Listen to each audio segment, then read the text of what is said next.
काशीपुर गांव में सुबह के समय सभी लोग अपने अपने कामों में लगे हुए थे। तभी गांव के सड़क वाले रोड पर एक आदमी चला जा रहा था जो देखने में एक भिखारी की तरह लग रहा था। वह रजवा था। तभी वह सरपंच के पास जाता है और उससे कहता है, सरपंच जी, भगवान के नाम पर कुछ तो सहायता कर दीजिए। 3 दिन से मेरे बच्चे भूखे हैं। भगवान आपका भला करेगा, कुछ तो सहायता कर दीजिए मेरी। चल हट यहाँ से भिखारी, पता नहीं कहाँ से सुबह सुबह भीख मांगने वाले आ जाते हैं तुझे भीख मांगने के अलावा कुछ आता भी है? सरपंच जी, आप तो जानते ही हैं, जब से मेरा तबीयत खराब हुआ है तब से कुछ करने की ताकत नहीं बची है मेरे अंदर। अरे यह सब नाटक मत कर मेरे सामने। जब कोई तुझसे काम की बात करता है तो तू कहता है शरीर में दर्द है, पैरों में दर्द है तेरा। यह नाटक सबको पता है, समझा? तू अभी के अभी मेरे नजरों के सामने से भाग जा। सरपंच ने उसे जोर से धक्का देकर गिरा दिया और रजवा जमीन पर गिर गया। धूल कीचड़ में लथपथ रजवा नम आंखों से गांव वालों को देखता ही रह गया। चुपचाप ये तमाशा देख रहे थे। फिर रजवा रोते रोते अपने घर की ओर चला गया। घर पहुंचा तो उसकी पत्नी पूजा उससे बोली, आज फिर से अपने गांव वालों से अपना बेइज्जती करवा कर आ गए।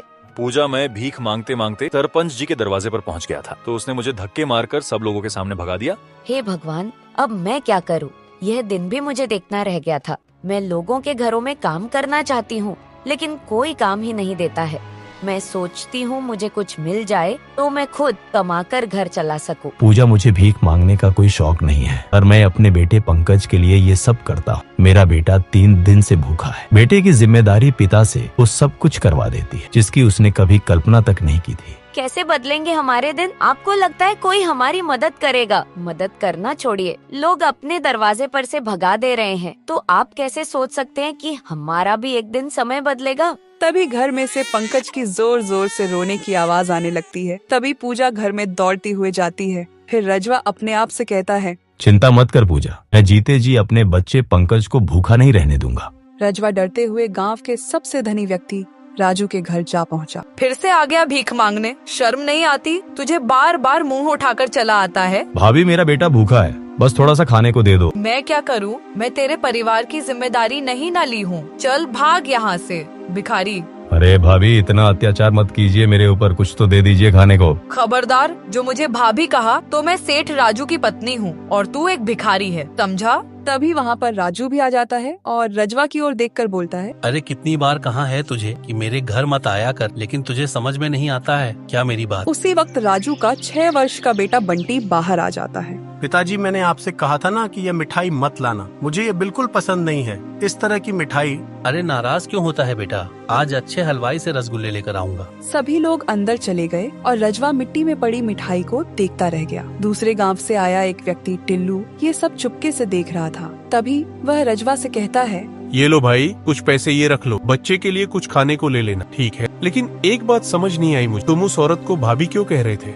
लगता है कि तुम नए आए हो इस गांव में, पर मुझे अपनी कहानी सुनाने में कोई दिलचस्पी नहीं है। मैं यहाँ से अब जा रहा हूँ। रजवा वहाँ से चला गया, लेकिन टिल्लू के दिल में सवाल था तो वह रजवा के पीछे पीछे घर तक पहुँच गया। टिल्लू अब जानना चाहता था ऐसा क्या हुआ था रजवा के साथ जो वह उस अमीर औरत को भाभी कह रहा था। इधर रजवा पूजा को पैसे देते हुए बोला, एक भले आदमी ने मेरी इस तरह की दुर्दशा देखकर मेरी सहायता की है। तभी टिल्लू वहाँ आ पहुँचा। टिल्लू को देखकर रजवा चौंक गया। फिर अपनी पत्नी से कहा, पूजा, इन्होंने ही हमें कुछ पैसे दिए हैं। मैं तुम्हारी इस तरह की दुर्दशा कई दिनों से देख रहा हूँ। जब तुमने इस गांव के सबसे अमीर व्यक्ति राजू की पत्नी को भाभी कहा तब मैं बुरी तरह चौंक गया था। मुझे बताओ, आखिर तुम हो कौन और तुम भीख क्यों मांग रहे हो? तुम्हारी ये स्थिति कैसे हुई? मुझे सब जानना है। रजवा की आंखों में आंसू भर गए और उसने टिल्लू से कहा, तुमने मेरी सहायता की है, इसलिए मैं तुम्हें अपनी कहानी जरूर सुनाऊंगा। तो सुनो मेरी कहानी, पहले मैं कैसा था। रजवा और राजू खेत में बड़े आराम से बैठे थे और आपस में बात कर रहे थे। पिताजी के जाने के बाद हमें जो जमीन का हिस्सा मिला है उसे हम केवल कुछ साल तक ही चला पाएंगे। देख रजवा, अगर हमें और आगे बढ़ना है तो हमें कोई न कोई रास्ता और खोजना पड़ेगा पैसे कमाने का। बात तो आप सही कह रहे हैं बड़े भैया, क्यों ना हम कोई नया बिजनेस शुरू करें ताकि हम लोग और आगे बढ़ जाएं। रजवा, तूने तो मेरे मन की बात छीन ली। मैं भी तुमसे यही कहना चाहता था कभी से। तो फिर एक काम करते हैं भैया, हम अपने जमीन को बेच देते हैं। जो धन मिलेगा उससे हम किराना का दुकान खोलेंगे, क्योंकि किराना के दुकान में बहुत ज्यादा मुनाफा होता है। भैया, अगर हमारा किराना का दुकान चल गया तो हम अपना जमीन दोबारा खरीद लेंगे और फिर अपने जमीन जैसे कई और जमीन भी खरीद लेंगे। क्या कहते हैं बड़े भैया? रजवा, तू बहुत सही सोच रहा है। हम ऐसा ही करेंगे। तब उसी दिन रजवा ने अपने जमीन को गांव के मुखिया को बेच दिया और पैसे लेकर राजू के पास चला गया। भैया चलो कल ही रामपुर शहर में चलते हैं और वहाँ से किराना का सामान खरीद लाते हैं। अगले दिन दोनों भाई रामपुर शहर में पहुंच गए और किराना का सामान खरीदकर दुकान खोल दिए। समय बीता, किराना का दुकान बहुत तेजी से चला। अब उनकी घर की जगह शानदार हवेली खड़ा हो गई। एक दिन गांव का मुखिया राजू के घर आया। अरे राजू भैया, तुम्हारा छोटा भाई तो दिमाग में बहुत ही तेज है। जो भी आपका व्यापार चल रहा है वह केवल रजवा की बुद्धि से चल रहा है। सही कहा गया है, जैसा नाम वैसा काम। मुखिया की यह बात कमला को बहुत ज्यादा खटक गई। मुखिया के जाने के बाद वह राजू से बोली, अगर यही सब चलता रहा तो हमारा क्या होगा, और वो दिन दूर नहीं जब पूरे राज्य में रजवा के नाम का शोर गूंजेगा। तुम कहना क्या चाह रही हो कमला? वही जो तुम अभी तक देख नहीं पाए। दिन पर दिन तुम्हारा इज्जत घटता जा रहा है और तुम्हारे छोटे भाई का इज्जत बढ़ता जा रहा है। गांव का हर व्यक्ति उसे झुककर नमस्कार करता है और तुम्हें तो कोई पूछता तक नहीं, जबकि तुम भी उतनी ही मेहनत करते हो जितना कि तुम्हारा छोटा भाई करता है। राजू बहुत गहरी सोच में डूब जाता है। तभी वहाँ पूजा आ जाती है और कमला से कहती है, दीदी आप गलत सोच रही हैं। जितना मान सम्मान मेरे पति का है उतना ही आपके पति का भी है। कमला कुछ कहने वाली थी कि 4 वर्ष का बालक सौरभ जोर जोर से रोने लगता है। कमला पैर पटकती हुई वहाँ से चुपचाप चली जाती है। शाम को जब रजवा घर लौट कर आया तो पूजा ने उसे सारी घटना बताई। लगता है भाभी को कोई गलतफहमी हुई है। मुझे अब भाभी की बातें अच्छी नहीं लगती। तुम कहना क्या चाहती हो पूजा?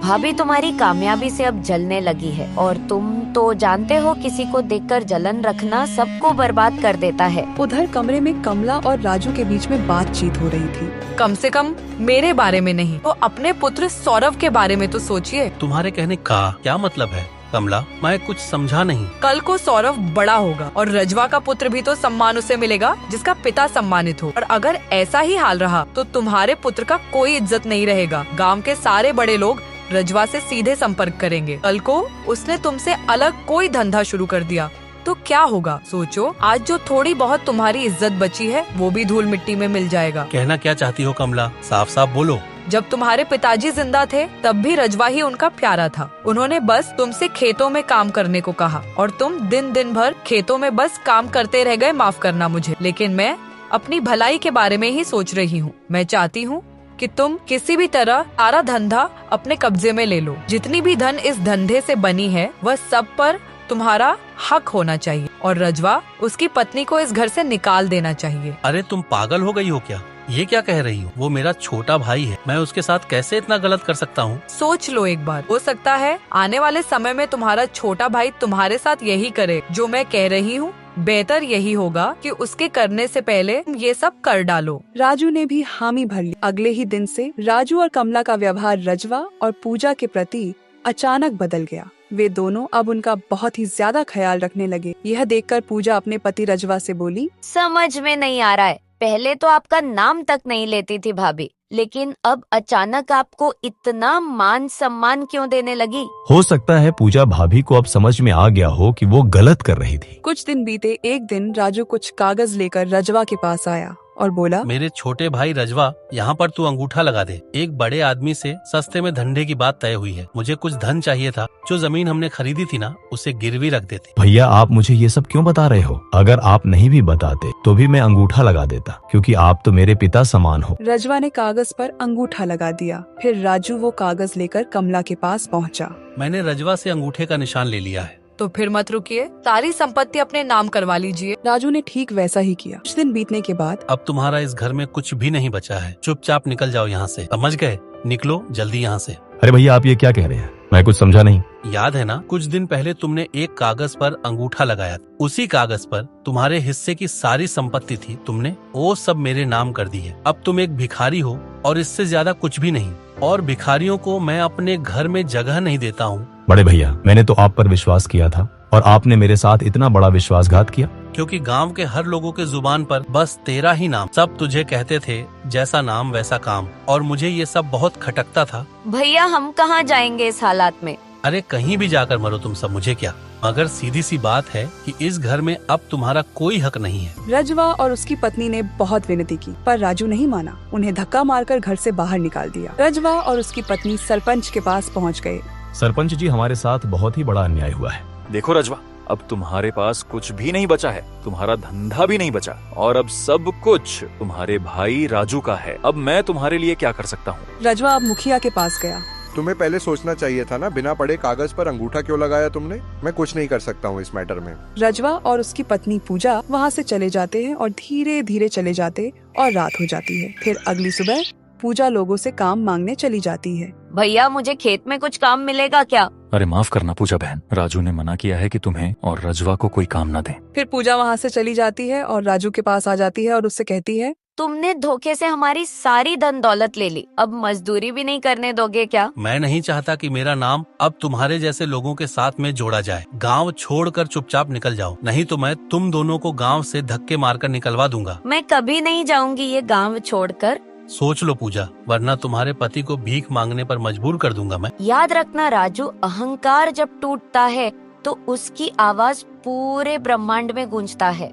पूजा रोती हुई आ गई और सारी बात अपने पति रजवा से बताई। चिंता मत करो पूजा, मैं दूसरे गांव में जाकर मजदूरी कर लूंगा। रजवा बाहर निकला ही था कि चक्कर खाकर जमीन पर गिर पड़ा। उसका शरीर कांपने लगा। तभी पूजा एक साधु बाबा को बुलाती है। अरे इसे तो एक अजीब बीमारी हो गई है, अब ये कोई मेहनत का कार्य नहीं कर सकता कभी भी। लगता है इसने कोई गहरी बात सोच ली है, तभी इसकी ऐसी हालत हो गई है। कुछ दिन बाद पूजा ने गरीबी में अपने बेटे को जन्म दिया। उसका नाम पंकज रखा गया। रजवा अब भीख मांगने लगा था। लोग अब उसे भिखारी कहकर बुलाने लगे और उसका मजाक उड़ाया करते थे। ओ तो तुम्हारी कहानी ये थी। वैसे रजवा भाई, तुम्हारे साथ इतना बुरा हुआ है कि मेरे आंखों में आंसू आ गए, फिर भी तुम कैसे जीवित हो? मैं यही सोच रहा हूँ, अगर तुम्हारी जगह कोई और होता तो शायद अब तक आत्महत्या कर लिया होता। मैं सिर्फ अपनी पत्नी और बेटे का चेहरा देखकर जिंदा हूँ। मुझे विश्वास है कि एक न एक दिन मेरे भी दिन जरूर बदलेंगे, लेकिन आप मेरी इतनी सहायता क्यों कर रहे हैं? मैं समझा नहीं। क्योंकि मेरे बड़े भाई ने भी मेरे साथ ऐसा ही किया था। बस फर्क इतना है कि मेरे पास कुछ जमा पैसा था। मैंने फिर से व्यापार शुरू किया और अब मैं अपने खुद के पैरों पर खड़ा हूँ। अब से मैं हर महीने तुम्हें कुछ पैसे भेजूंगा, लेकिन एक शर्त है,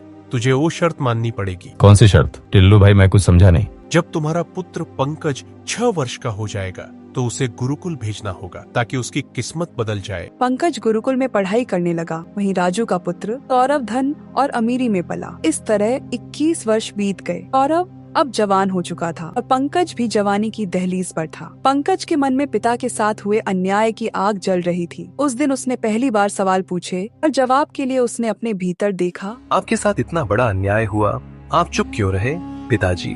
बेटा तुझे क्या लगता है, क्या मैंने इस गांव वालों से सहायता नहीं मांगी? मांगी थी बेटा, लेकिन किसी ने भी सहायता नहीं की। तेरे बड़े पापा राजू की दौलत और डर के सामने अपने मुंह बंद कर लिया। लेकिन मैं तुझसे एक ही उम्मीद करता हूँ बेटा, जो भिखारी शब्द का दाग मेरे ऊपर लगा है, तुझे अपनी सफलता की स्याही से धोना पड़ेगा बेटा। रजवा के शब्दों ने पंकज को भीतर तक झकझोर। वो गहरी सोच में डूबा झोपड़ी से बाहर निकला और गुरुकुल की ओर चल पड़ा कि नियति उसे यूं ही नहीं जाने देना चाहती थी। रास्ते में उसका सामना उसी से हुआ जिसने उसकी चुप्पी को बार बार मजाक बनाया था। अरे देखो, सब भिखारी का बेटा तो गुरुकुल में पढ़ रहा है। पढ़ तो ऐसे रहा है जैसे काशीपुर नगर का राजा तो यही बनेगा। अरे कम से कम गुरुकुल में पढ़ तो रहा हूँ, तुम्हारी तरह कहीं फालतू में घूम तो नहीं रहा हूँ मैं। सौरभ की बातें तीर थी और पंकज ने पहली बार पलटकर जवाब दिया। तभी राजू भी वहाँ आ पहुँचा। अरे ये बकवास बंद कर भिखारी, मैं तेरा भविष्य अभी से बता देता हूँ। तेरा बाप भिखारी है और तू भी भिखारी ही बनेगा, समझा? उस वक्त पंकज कुछ नहीं बोला। मन बिखरा पर होंठ बंद थे। चुपचाप गुरुकुल की ओर बढ़ गया। गुरुकुल में संत ने उसके चेहरे पर फैली उदासी पढ़ ली। क्या बात है बेटा, आज तुम्हारा चेहरा इतना उतरा हुआ क्यों है? गुरुदेव, आज मैंने ना अपने पिता के साथ हुए अन्याय को सोच रहा था, सच में आज बहुत गहराई से महसूस किया हूँ। अब आप ही बताइए, क्या हम लोग इतने अपमान के लायक हैं क्या? संत जी उसकी आंखों में देखे, पंकज से बोले, याद रखना बेटा, हमेशा जब भी ईश्वर किसी को बहुत बड़ा तोहफा देने वाला होता है तो पहले उसकी परीक्षा लेता है, और बुरे समय में जो मनुष्य धैर्य रखता है वही अंत में भाग्य का राजा बनता है, और जो अन्याय करता है उसका अंजाम हमेशा अंत में बहुत बुरा होता है। तभी वहाँ पर एक रानी आती है और संत से कहती है, गुरुदेव कृपा करके मेरी मदद कीजिए। रानी जी, आपको कैसी सहायता चाहिए? बताओ क्या हो गया? मेरी पुत्री राधा जंगल में घूमने गई थी। एक तालाब के पास लगे वृक्ष का फल तोड़ने की भूल कर बैठी। वृक्ष में राक्षस का वास था। उसने मेरी पुत्री को अब बंदी बना लिया है। सैनिक भेजें, साधु भेजें, लेकिन कोई भी वापस नहीं आया। केवल आप ही मेरी अंतिम आशा है। कुछ मदद कीजिए, कुछ तो कीजिए संत बाबा। वो राक्षस चाहता क्या है तुम लोगों से? वो 3 प्रश्न पूछना चाहता है। यदि कोई तीनों सही उत्तर दे दे तो वह मेरी पुत्री को तुरंत छोड़ देगा, लेकिन एक भी उत्तर गलत हुआ तो वो जान ले लेगा। संत अंदर ही अंदर मुस्कुराए, जैसे वो पहले से ही सब जानते हो कि उत्तर कहाँ मिलेगा। चिंता मत कीजिए रानी, इस बार मेरा शिष्य पंकज जाएगा जो आपकी बेटी की जान बचाएगा। कि क्या उन सभी प्रश्नों का उत्तर दे पाएगा? आंख बंद करके इसे साथ लेकर जाइए, भरोसा रखिए ये सब कुछ ठीक कर देगा। यदि तू मेरी बेटी को सुरक्षित लेकर आ गए तो मैं उसका विवाह तुझसे कर दूंगी। रानी का रथ पंकज को लेकर घने जंगल में पहुंच गया। तालाब के किनारे पंकज अकेला खड़ा हुआ और सामने से वह राक्षस प्रकट हुआ। कौन है तू और तू यहाँ क्यों आया है? मैं पंकज हूँ, राजकुमारी को साथ लेकर जाने आया हूँ। तभी दानव हंसने लगा और पंकज से कहा, 3 प्रश्न पूछूंगा, तीनों उत्तर सही हुए तो राजकुमारी को छोड़ दूंगा। पहला प्रश्न, जिस चीज को जितना बांटते जाओ वो उतनी ही बढ़ती जाती है, बताओ वो क्या है? तभी पंकज उत्तर देता है, ज्ञान। तब वह दानव फिर से दूसरा प्रश्न पूछता है, वो कौन है जो बोल नहीं सकता लेकिन हमेशा सत्य कहता है? तब पंकज उसका उत्तर देता है, आईना। फिर तब वह दानव तीसरा और अंतिम प्रश्न पूछता है, वो क्या है जो जितनी देर तक रहे इंसान उतना बड़ा बनता है और खो जाए तो सब कुछ खो जाता है? फिर पंकज उसका उत्तर देता है, वह धैर्य है। जब तीनों प्रश्नों का उत्तर दानव पा जाता है तब वह बहुत ज्यादा चौंक जाता है और फिर उसकी आंखें चमकी और उसने राजकुमारी को छोड़ दिया। और वह दानव तब पंकज से कहता है, तू पहला वह मनुष्य है जिसने तीनों उत्तर सही दिए। जा राजकुमारी, तेरा इनाम है, ले जा इसे अपने साथ। पंकज राजकुमारी को लेकर रानी के पास चला जाता है। तू मेरी बेटी का पति और मेरा उत्तराधिकारी दोनों है। अब से तू काशीपुर नगर का राजा है। पंकज राजा बन गया। उसने महल में माँ पूजा और पिता रजवा को बुलवा लिया। बेटा मैं कोई ये सपना देख रहा हूँ क्या? नहीं पिताजी, ये सब कुछ सच है। कुछ ही समय में पंकज ने न्याय का दरबार लगाया। उसमें एक एक दोषी सबको बुलाया गया। मुखिया, जमींदार, सौरभ और राजू सब कोई आ गया। पंकज जमींदार और मुखिया की ओर देखकर बोला, जिस दिन मेरे पिता के साथ अन्याय हुआ तुम सब चुप रहे। सबसे बड़ा पाप वही होता है जो अन्याय देखकर भी चुप रहता है और कुछ कहता नहीं है। राजू और उसकी पत्नी चुप थे और उनका लड़का सौरभ सिर झुकाकर खड़ा था। मैं चाहूँ तो तुम सबको कारागार में डलवा सकता था, लेकिन मैंने कुछ नहीं किया क्योंकि मैं तुम सबको अपना मानता था। तभी रजवा अपने बेटे पंकज से बोला, नहीं बेटा, तुम ऐसा मत करो। अगर ये सब ऐसा ना करते तो तू राजा कैसे बनता? ये सब भाग्य का खेल होता है बेटा, जो लिखा होता है वही होता है। फिर धीरे धीरे समय बीतता गया और रजवा का किस्मत बदल गया और वह सब बहुत हंसी खुशी से रहने लगे। हेलो दोस्तों, आप सभी लोगों को ये वीडियो कैसा लगा कमेंट में जरूर बताइएगा। और चैनल पर अगर पहली बार आए हैं तो वीडियो को लाइक करके चैनल को सब्सक्राइब जरूर कर दीजिएगा। और अगर आप सभी लोगों को भी ऐसा ही कार्टून वीडियो बनाना है या कार्टून वीडियो के लिए कोई नया कहानी लिखवाना चाहते हैं या कार्टून वीडियो के लिए बैकग्राउंड चाहते हैं या और भी कुछ चाहिए, तो आप सभी लोग मेरे इंस्टाग्राम पर मैसेज कर सकते हैं। लेकिन ये पैड सर्विस है, इसमें आप सभी लोगों को पैसे देने पड़ेंगे क्योंकि मुझे भी समय निकालकर ही बात करना पड़ेगा।